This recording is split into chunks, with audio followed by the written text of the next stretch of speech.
Halo teman-teman, bertemu kembali di video pembelajaran akuntansi Sekolah Vokasi IPB.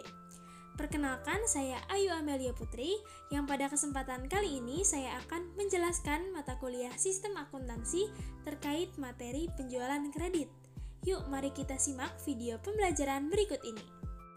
Yang pertama yaitu pengertian penjualan kredit. Yang pertama menurut Mulyadi. Menurut Mulyadi, penjualan kredit merupakan suatu penjualan yang terjadi apabila terdapat order dari pembeli atau pelanggan dan telah dipenuhi dengan pengiriman barang atau penyerahan jasa. Untuk jangka waktu tertentu, perusahaan memiliki piutang kepada pembelinya. Sementara menurut Sujarwani, penjualan kredit adalah sistem penjualan yang pembayarannya dilakukan ketika barang telah diterima oleh pembeli yang jumlah dan waktu jatuh tempo pembayarannya sudah disepakati oleh kedua belah pihak. Jadi dapat dikatakan bahwa sistem akuntansi penjualan kredit adalah rangkaian kegiatan yang mengatur tentang penyerahan barang kepada pembeli yang pembayarannya dilakukan di kemudian hari sesuai dengan perjanjian yang telah disepakati. Yang selanjutnya yaitu fungsi-fungsi terkait dalam sistem akuntansi penjualan kredit. Menurut Mulyadi, fungsi yang terkait dalam sistem akuntansi penjualan kredit adalah sebagai berikut. Yang pertama yaitu fungsi penjualan.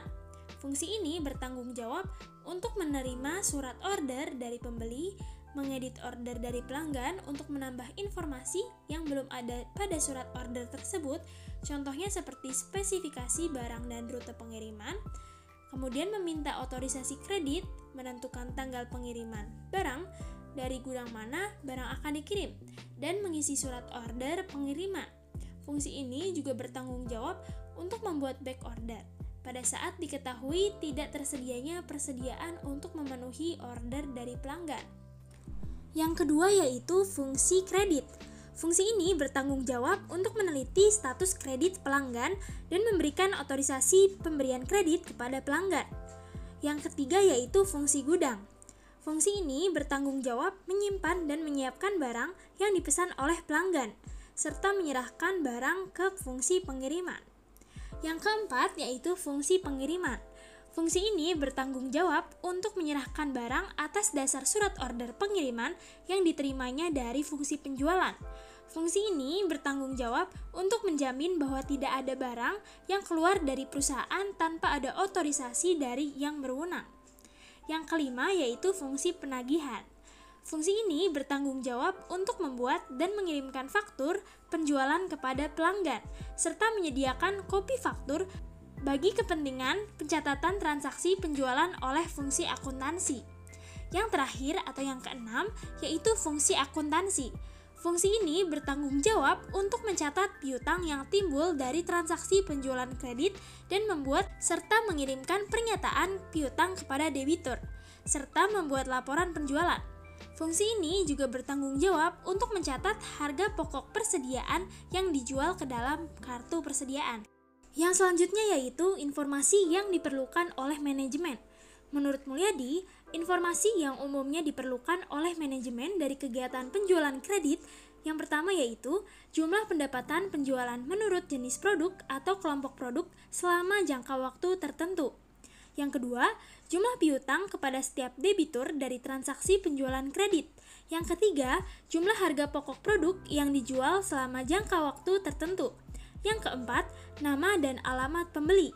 Yang kelima, kuantitas produk yang dijual. Yang keenam, nama wiraniaga yang melakukan penjualan. Yang ketujuh, otorisasi pejabat yang berwenang. Yang selanjutnya yaitu dokumen terkait dalam sistem akuntansi penjualan kredit. Menurut Mulyadi, dokumen yang digunakan dalam sistem akuntansi penjualan kredit adalah yang pertama yaitu surat order pengiriman dan tembusannya. Berbagai tembusan surat order pengiriman terdiri dari yang pertama yaitu surat order pengiriman. Dokumen ini merupakan lembar pertama surat order pengiriman yang memberikan otorisasi kepada fungsi pengiriman untuk mengirimkan jenis barang dengan jumlah dan spesifikasi seperti yang tertera di atas dokumen tersebut. Yang kedua yaitu tembusan kredit atau kredit kopi. Digunakan untuk memperoleh status kredit pelanggan dan untuk mendapatkan otorisasi penjualan kredit dari fungsi kredit. Yang ketiga yaitu surat pengakuan atau acknowledgement copy. Dokumen ini dikirimkan oleh fungsi penjualan kepada pelanggan untuk memberitahu bahwa ordernya telah diterima dan dalam proses pengiriman. Yang keempat yaitu surat muat atau bill of lading. Tembusan surat muat ini merupakan dokumen yang digunakan sebagai bukti penyerahan barang dari perusahaan kepada perusahaan angkutan umum. Yang kelima yaitu slip pembungkus atau packing slip. Dokumen ini ditempelkan pada pembungkus barang untuk memudahkan fungsi penerimaan di perusahaan pelanggan dalam mengidentifikasi barang-barang yang diterimanya. Yang selanjutnya yaitu ada tembusan gudang atau warehouse copy. Kemudian ada juga arsip pengendalian pengiriman atau sales order follow up copy. Yang selanjutnya yaitu arsip indeks silang atau cross index file copy. Dokumen yang kedua yaitu faktur penjualan dan tembusannya. Faktur penjualan merupakan dokumen yang dipakai sebagai dasar untuk mencatat timbulnya piutang. Berbagai tembusan faktur penjualan terdiri dari yang pertama yaitu faktur penjualan atau customers copy.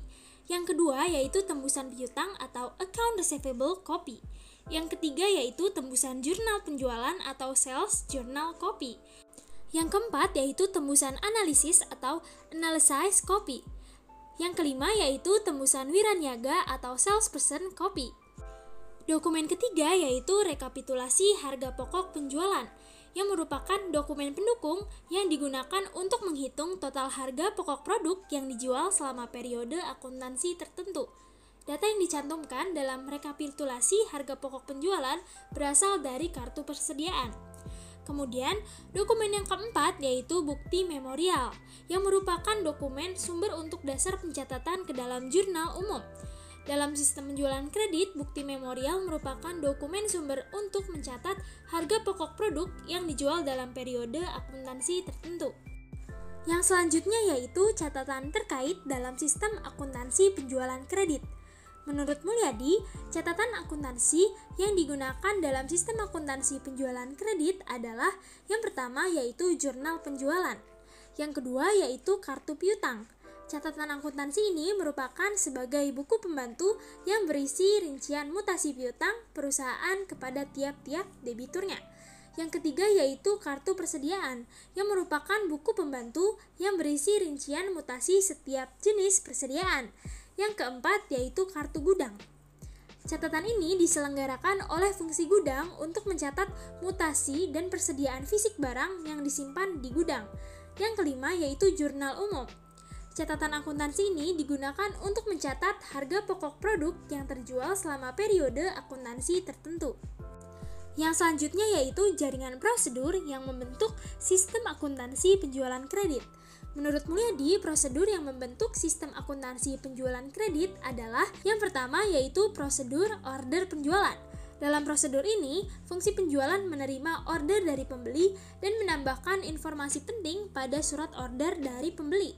Fungsi penjualan kemudian membuat surat order pengiriman dan mengirimkannya kepada berbagai fungsi yang lain untuk memungkinkan fungsi tersebut memberikan kontribusi dalam melayani order dari pembeli. Yang kedua yaitu prosedur persetujuan kredit. Dalam prosedur ini, fungsi penjualan meminta persetujuan penjualan kredit kepada pembeli tertentu dari fungsi kredit. Yang ketiga yaitu prosedur pengiriman. Dalam prosedur ini, fungsi pengiriman mengirimkan barang kepada pembeli sesuai dengan informasi yang tercantum dalam surat order pengiriman yang diterima dari fungsi penjualan. Yang keempat yaitu prosedur penagihan. Dalam prosedur ini, fungsi penagihan membuat faktur penjualan dan mengirimkannya kepada pembeli. Dalam metode tertentu, faktur penjualan dibuat oleh fungsi penjualan sebagai tembusan pada waktu bagian ini membuat surat order pengiriman. Yang kelima yaitu prosedur pencatatan piutang. Dalam prosedur ini, fungsi akuntansi mencatat tembusan faktur penjualan ke dalam kartu piutang atau dalam metode pencatatan tertentu mengarsipkan dokumen tembusan menurut abjad yang berfungsi sebagai catatan piutang. Yang keenam yaitu prosedur distribusi penjualan. Dalam prosedur ini, fungsi akuntansi mendistribusikan data penjualan menurut informasi yang diperlukan oleh manajemen. Yang ketujuh, yaitu prosedur pencatatan harga pokok penjualan. Dalam prosedur ini, fungsi akuntansi mencatat secara periodik total harga pokok produk yang dijual dalam periode akuntansi tertentu. Yang selanjutnya yaitu unsur sistem pengendalian intern atas sistem akuntansi penjualan kredit. Menurut Mulyadi, unsur pengendalian intern yang seharusnya ada dalam sistem akuntansi penjualan kredit adalah sebagai berikut. Dalam hal organisasi, yang pertama, fungsi penjualan harus terpisah dari fungsi kredit. Yang kedua, fungsi akuntansi harus terpisah dari fungsi penjualan dan fungsi kredit. Yang ketiga, fungsi akuntansi harus terpisah dari fungsi kas. Yang keempat, transaksi penjualan kredit harus dilaksanakan oleh fungsi penjualan, fungsi kredit, fungsi pengiriman, fungsi penagihan, dan juga fungsi akuntansi. Tidak ada transaksi penjualan kredit yang dilaksanakan secara lengkap hanya oleh satu fungsi tersebut. Kemudian, sistem otorisasi dan prosedur pencatatan. Yang pertama, penerimaan order dari pembeli diotorisasi oleh fungsi penjualan dengan menggunakan formulir surat order pengiriman. Yang kedua, persetujuan pemberian kredit diberikan oleh fungsi kredit dengan membubuhkan tanda tangan pada kredit kopi yang merupakan tembusan surat order pengiriman. Yang ketiga, pengiriman barang kepada pelanggan diotorisasi oleh fungsi pengiriman dengan cara menandatangani dan membubuhkan cap sudah dikirim pada kopi surat order pengiriman. Yang keempat, penetapan harga jual, syarat penjualan, syarat pengangkutan barang, dan potongan penjualan berada di tangan Direktur Pemasaran dengan penerbitan surat keputusan mengenai hal tersebut. Yang kelima, terjadinya piutang diotorisasi oleh fungsi penagihan dengan membubuhkan tanda tangan pada faktur penjualan. Yang keenam, pencatatan ke dalam kartu piutang dan ke dalam jurnal penjualan, jurnal penerimaan kas, dan jurnal umum diotorisasi oleh fungsi akuntansi dengan cara memberikan tanda tangan pada dokumen sumber, yaitu faktur penjualan, bukti kas masuk, dan memo kredit. Yang ketujuh, pencatatan terjadinya piutang didasarkan pada faktur penjualan yang didukung dengan surat order pengiriman dan surat muat. Kemudian yaitu praktik yang sehat. Yang pertama yaitu surat order pengiriman bernomor urut tercetak dan pemakaiannya dipertanggungjawabkan oleh fungsi penjualan. Yang kedua yaitu faktur penjualan bernomor urut tercetak dan pemakaiannya dipertanggungjawabkan oleh fungsi penagihan. Yang ketiga, secara periodik, fungsi akuntansi mengirim pernyataan piutang atau account receivable statement kepada setiap debitur untuk menguji ketelitian catatan piutang yang diselenggarakan oleh fungsi tersebut. Yang keempat, secara periodik diadakan rekonsiliasi kartu piutang dengan rekening kontrol piutang dalam buku besar. Nah, setelah pembahasan tadi, mari kita membahas latihan soal berikut ini. Yang pertama yaitu berikut ini adalah jaringan prosedur yang membentuk sistem penjualan tunai. Kecuali jawabannya B ya teman-teman, karena prosedur persetujuan kredit termasuk dalam prosedur yang membentuk sistem penjualan kredit. Sementara untuk prosedur yang membentuk sistem penjualan tunai itu terdapat pada poin A, C, dan D. Soal selanjutnya yaitu catatan yang berisi rincian mutasi setiap jenis persediaan adalah jawabannya adalah B ya teman-teman, yaitu kartu persediaan.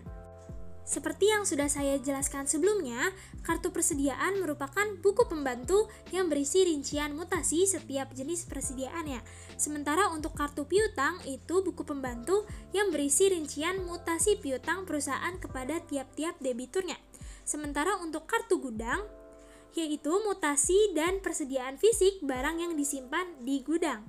Sementara untuk jurnal umum merupakan catatan yang digunakan untuk mencatat harga pokok produk yang terjual selama periode akuntansi tertentu. Soal selanjutnya, dalam sistem penjualan kredit bagian penagihan berfungsi, jawabannya D ya, membuat dan mengirimkan faktur penjualan kepada pelanggan serta menyediakan kopi faktur untuk kepentingan pencatatan transaksi penjualan oleh fungsi akuntansi. Soal selanjutnya yaitu dokumen yang digunakan sebagai bukti penyerahan barang dari perusahaan kepada perusahaan angkutan umum adalah, jawabannya adalah B ya, Bill of Lading atau surat muat. Kenapa begitu? Surat muat merupakan dokumen yang digunakan sebagai bukti penyerahan barang dari perusahaan kepada perusahaan angkutan umum. Nah, sementara untuk packing slip atau slip pembungkus itu merupakan dokumen yang ditempelkan pada pembungkus barang untuk memudahkan fungsi penerimaan di perusahaan pelanggan dalam mengidentifikasi barang-barang yang diterimanya. Sementara warehouse copy itu merupakan tembusan surat order pengiriman yang dikirim ke fungsi gudang untuk menyiapkan jenis barang dengan jumlah seperti yang tercantum di dalamnya, agar menyerahkan barang tersebut ke fungsi pengiriman dan untuk mencatat barang yang dijual ke dalam kartu gudang. Sekian dari video pembelajaran kali ini. Terima kasih sudah mendengarkan. Sampai berjumpa di video pembelajaran selanjutnya.